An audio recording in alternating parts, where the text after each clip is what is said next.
Hey everyone, Cody here. Today is June 11th and very exciting. I got to pray for 4 people today. And it doesn't sound like a lot, but it's definitely more than average. But it actually, before today, was actually pretty bad. So the last couple weeks, I have been holding on to anger and it's turned into resentment and kind of bitterness and rage. So there's 2 particular things or people that I was upset about. The first was a guy that left my work. So the guy only worked there for a year and I really liked him. He did what I did, he roasted. And I thought that he was going to be around for a long time, but after his year was up, he applied somewhere else and left. And I held on to it personally because I thought that I kind of made his decision like personally. I took, he was doing it for a business reason, right? He wanted to advance his knowledge of the industry and he just didn't see much of a future in my company, so he went elsewhere. And I understand it. He's younger than me, he doesn't have kids, so for him to leave and try to move up somewhere else or learn more because maybe it was limited where we are, it's understandable. But again, I took it personally, so I've been holding on to that, I think, and I thought I would be over it and I wasn't. The other person is one of my kids. She just is kind of lazy and she is also kind of prideful, so she doesn't like to be humble about things and she doesn't like to sacrifice any. A lot of her life is just about her. It's not about sacrificing for anybody else, and I understand that that's a lot of teenagers are like that. I get that, but at the same time, that doesn't make it okay, right? So I've been struggling with that because I try to model to my kids, like, serving is important, that as Christians, life is not about us. Like, we should be serving other people and we should be, we have to make sacrifices for God and for other people. And she just doesn't seem to understand that. And I've been taking it personally. It's been affecting my relationship with her. In fact, like, there's been points where I don't know, I didn't want to be her dad anymore. Like, I didn't want her to live in my house because I was just so angry. And we've had conversations about it. Like, I'm like, try to teach her about humility and try to teach her why serving is important and hard work and stuff like that. And it just doesn't seem like it's taking, right? She's just not getting it. And so I've just been very, very angry about that. And so I've been holding on to it. And the last thing is that kind of ties into this is at work, I've just been very stressed at work. And even though people reassure me it's going to be okay, I just start to stress out when I see kind of the orders that have to come in, and I feel like we're never going to be able to sustain or be able to do the work that we have to do successfully. Like, I feel like we're just going to get buried under it. And the Bible tells us not to worry, right? It tells us not to worry about tomorrow. It tells us not to worry about, God's provision. We're just supposed to trust in God, and I really wasn't. I was just allowing the stress to overwhelm me, and I was allowing my anger at those 2 people to turn into resentment. And these last few weeks, while that's been going on, I have not been feeling God's presence.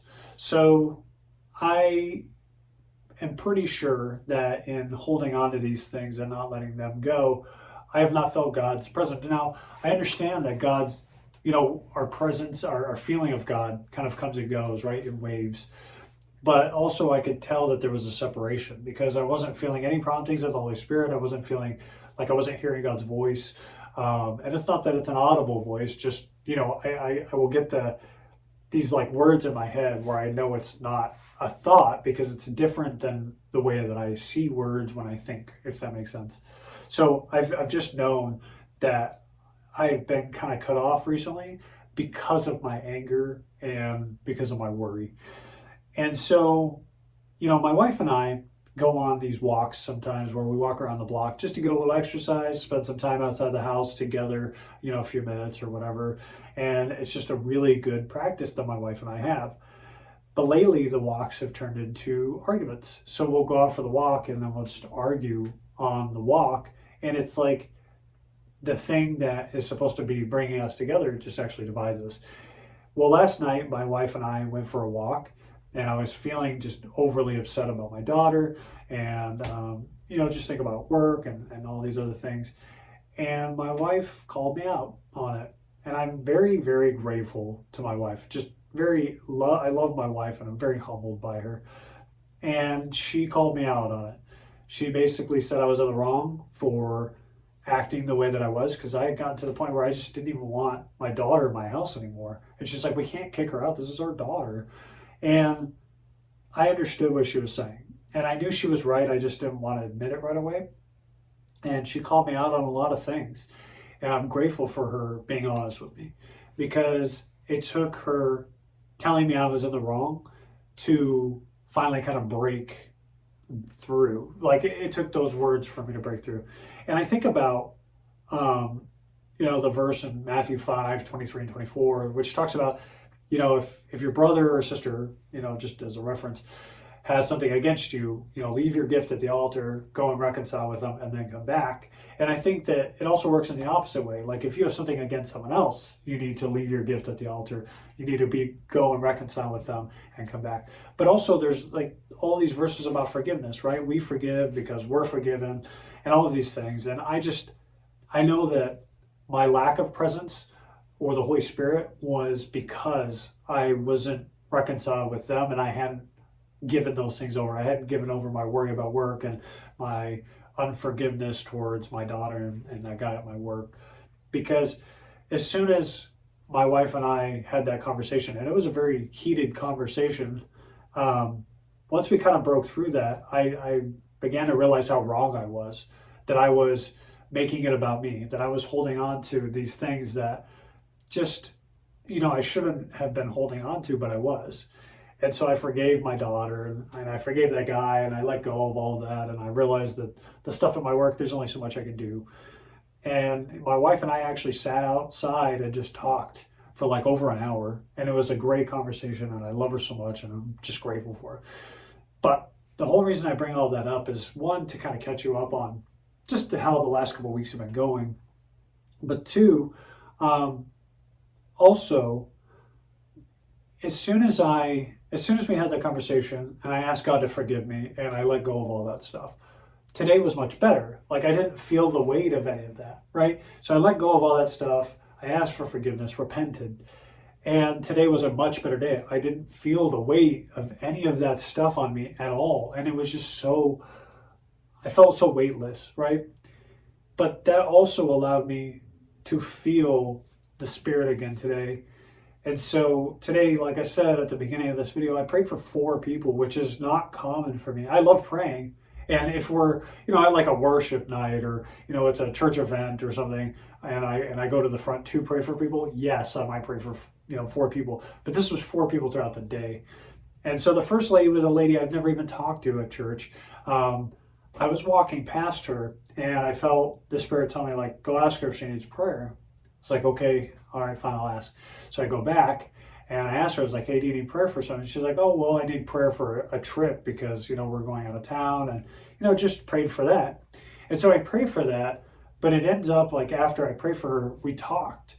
And this lady actually had similar experiences with, her family and with abortion and stuff that kind of played into my history with, me being almost aborted and my son having special needs and her granddaughter had special needs, which is why they were going to California.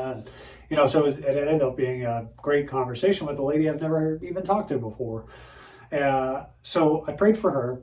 And then later on, I prayed for a guy at church. He's like a guy that works at the church. And, I just happened to ask him, like, hey, do you need prayer for anything? I just felt, the Spirit tell me to ask.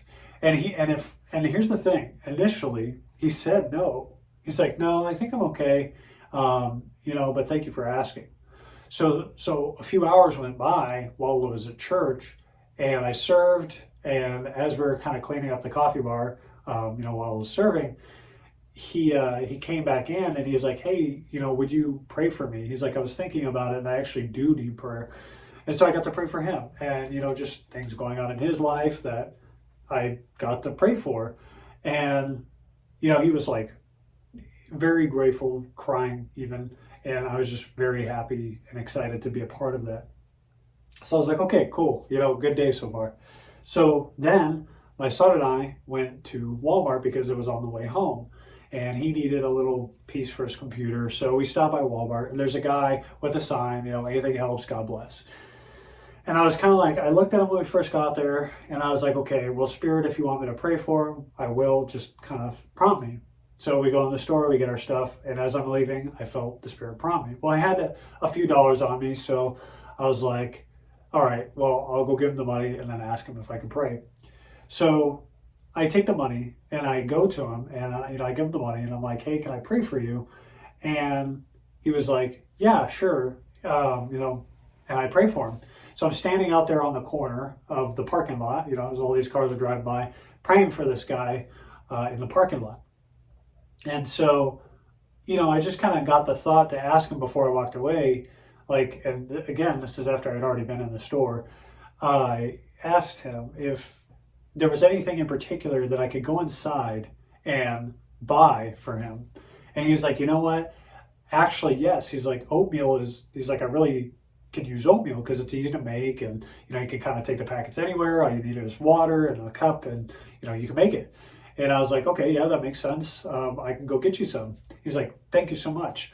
So I go inside to go get the oatmeal, and as I'm walking through the store and going to the oatmeal aisle or section, a guy actually stopped me in the aisle, and he's like, hey man, I just want to say thank you and kind of praise you for what you did out there. So the guy saw me praying for the guy on the corner, and he's like, we need more people like that. He's like, I want to be that way. And I was like, yeah. I was like, that's awesome. I was like, can I pray for you? So I ended up praying for that guy too, and just praying, for boldness and praying for, God's favor and anointment. And he actually had some health stuff, so I prayed for that too. And I don't know if that changed. He didn't really say, and I forgot to ask, but I prayed for it anyway. And so we talked, and I was able to pray for him right there in the store. And he was also just very he's like, I feel different. I feel kind of invigorated. And I was telling him, I was like, that's the Spirit, man. The Spirit will move if you let it. And he was just super excited and encouraged, and when he walked away. And we ended up getting the oatmeal and taking it out to the guy, and the guy was just super grateful, and and I left feeling humbled. And the one thing I didn't say about all this that I guess is kind of important is my son was with me through all of this. So my younger son, Ben, he was with me through all of that, going through the store and praying for that guy. And the second guy that I prayed for, he was saying, he's like, I think it's great that you're not only just praying for people in public, but also that you're doing it in front of your kids, that they can see that example. And I was thinking about it, I was like, yeah, it's, our kids need to see that. Especially if you call yourself a Christian, you need to be modeling that stuff. Because listen, we can teach our kids what the right thing to do is, right? We can tell them, but monkey see, monkey do, right? It's, they do as they see, not as they hear, I guess.